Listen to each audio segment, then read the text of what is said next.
if we're going to own and grow it, we want to make it the way we want to make it. All right. Does anybody want to give a rebuttal? No one? We'll move on. I'd just like to add, I'll do not a rebuttal, but an add too. I think this is one of the most important things for our county. There's so many things that we can move forward with, but we really have an opportunity to own this ourselves. And our region is prepared for it. We have a prepared workforce. It's not simple to do. It can seem simple, and millions of dollars are being spent by large solar investors, by the coal industry, by the utilities to support large utility scale solar. The benefit is if we own it and use it, we've done it, we can continue to do it, and we can greatly prosper. All right. For the other three, do you have an add to? Okay. All right. The next question, and Mr. Booth will begin with you on this one. What will you do to help increase flood resiliency in Union County?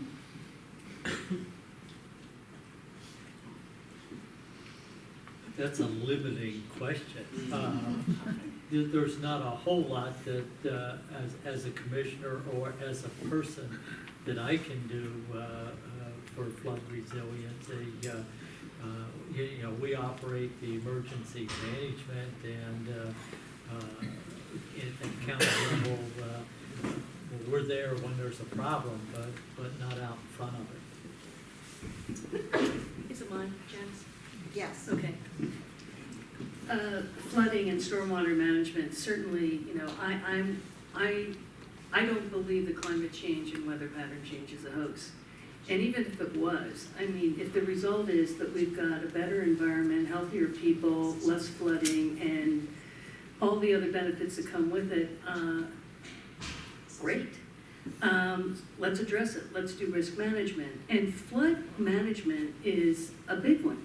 And it's large. And it doesn't, you know, flooding and climate are not limited to political boundaries. This can't just be a county issue, but what it is it's a single, every person, our own personal environment footprint, the way we do our land use, what we pave over, the decisions that we make, all affect stormwater management. I don't believe that the solution is that we build flood walls upstream because they just more flood those downstream. So we can do this. We have best management practices in place. We just need to pay attention to the actions and the decisions that we make every day. We don't have to have all of the flooding that we've been having and we don't need to make a huge investment with this. We just need to act appropriately. So I live on the river in Lewisburg. My house is the 4th or 5th house in town to flood. And this is a perfect example of the tail wagging the dog. At the federal level, they've changed the flood insurance rules. The state has very restrictive rules about how you can develop in the floodplain and the floodway. And I, like preserving the farmland, I believe in preserving these river towns. The towns grew up around the river for a reason. And I have to tell you, the flooding is essentially a nuisance. It's not dangerous in Lewisburg, and honestly, the county and the other local authorities do a pretty good job. I would change the subject a little bit to the other ways that the weather is changing. I'm really worried about high winds. I'm worried about the impact that's going to have on wildfires.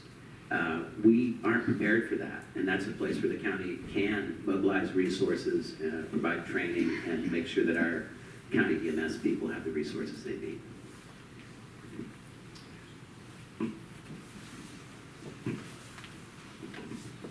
Thank you, Trey. I appreciate you sharing the first-hand account on that. That actually, Yeah. I think, was fantastic. But like Preston said, you know, the county itself doesn't have a big, can't really take too much of a leadership role from the flood resiliency, I think is what you termed it. The question, that was the question. That was the question. Yeah. However, we do have really one of the best EMA staffs, my understanding, within central Pennsylvania.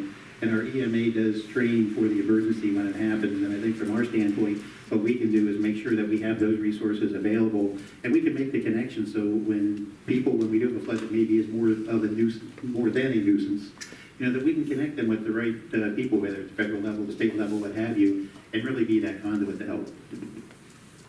All right, do we have a rebuttal from I anyone? do. All right, pass it down, please. And this isn't totally an add-on. I think, in thinking about what the comments were about the river towns, our whole region is comprised of river towns. Our economies have been greatly affected by the flooding that we've had. So while as county commissioners, we may not have a functional role, we do have a leadership role, not just within the county, but among the other county commissioners. In introducing and making sure that our municipalities and our zoning officials do understand best practices. There are things that we can be doing that can be reducing the damage that the floods are causing us and the money that it's costing us Okay, if we're I ask you proactive. to quit, please. Thank you. All right, okay. Are there other rebuttals or add-ons to that question? No, okay, thank you. Okay, we will have the next question, and Ms. Richards, you will begin that. All right. Let me read this. Because Milton School District crosses county lines, there is a school tax disparity because Northumberland County has not assessed since 1972. How would you aid those residents of White Deer Township who are inordinately affected? I don't have an answer for this. I really don't know. It's a new issue to me, and I think that the other candidates can probably, particularly Preston, can probably address this because he's been dealing with it for a while. So I'll pass. Yeah, not this candidate either. But I do think this speaks to how I would embark upon this job if I'm elected. The first thing I intend to do, if I do win the position, is to go introduce myself to all the people who work for the county. There are 147 employees. They do all different kinds of things. I know in general what the county provides, but I don't know the specific people and the specific tasks they're doing. So I know we have a county tax assessor, but he's pretty independent, and I don't know what we can do on that, but certainly I would follow through. It's a bad problem. It's unfair, and people in White Deer deserve some relief.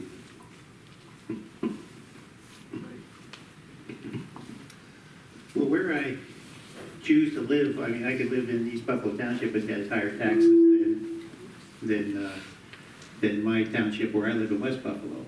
And school taxes are a bigger chunk of my tax cost personally than what the county is, unfortunately. And you heard even the budget disparity. The Lewisburg School District had a budget of $37 billion. Okay, the county's only around 20. So the school district itself is actually a much larger business than the county itself is.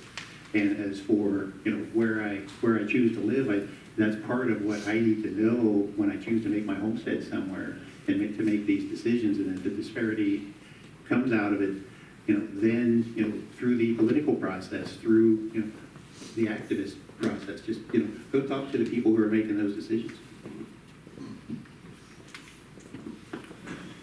Well, there is a tax equalization board, and they come up with a formula that is supposed to be fair. Unfortunately, it never seems fair, and this is an ongoing saga. There was a change, I don't know, 5, 6, 8 years ago, where the problem was supposed to have been corrected, and obviously it's not being corrected. There's a couple solutions. One is that the state legislature could, and Senator Yaw is introducing a bill, as I understand, to require all counties